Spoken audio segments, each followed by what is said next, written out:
भ्रष्टाचार को लेकर हमारा बिल्कुल स्पष्ट मत है। हमारी नीति बिल्कुल जीरो टॉलरेंस की है। किसी भी कीमत पर देवभूमि में भ्रष्टाचार स्वीकार नहीं किया जाएगा। हमारी सरकार भ्रष्टाचार को जड़ से समाप्त करने के लिए लगातार काम कर रही है और हमने भ्रष्टाचार को समाप्त करने के लिए 100 से भी ज़्यादा नकल के मामले में फैले भ्रष्टाचार को पूरी तरह से समाप्त करके जड़ से समाप्त किया और 100 से ज़्यादा नकल माफियाओं को जेल की सलाखों के पीछे भेजा।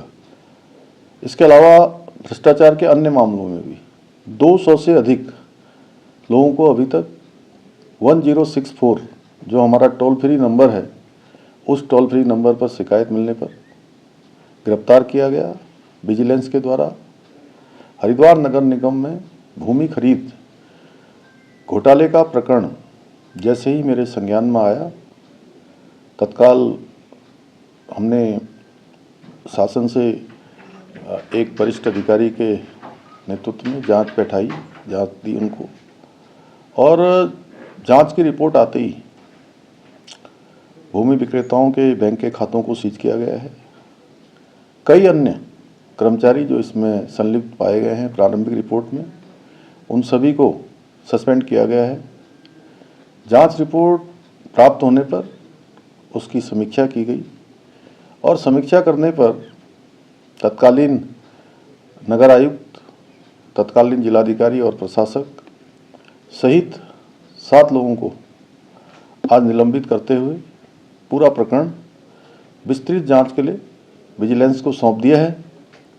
हम यह सुनिश्चित करेंगे कि जो नगर निगम का पैसा है वो पैसा सरकारी खाते में वापस आए। इसके लिए हमने आदेश दे दिए गए हैं। साथ ही नगर निगम के कामों की स्पेशल ऑडिट की जाएगी।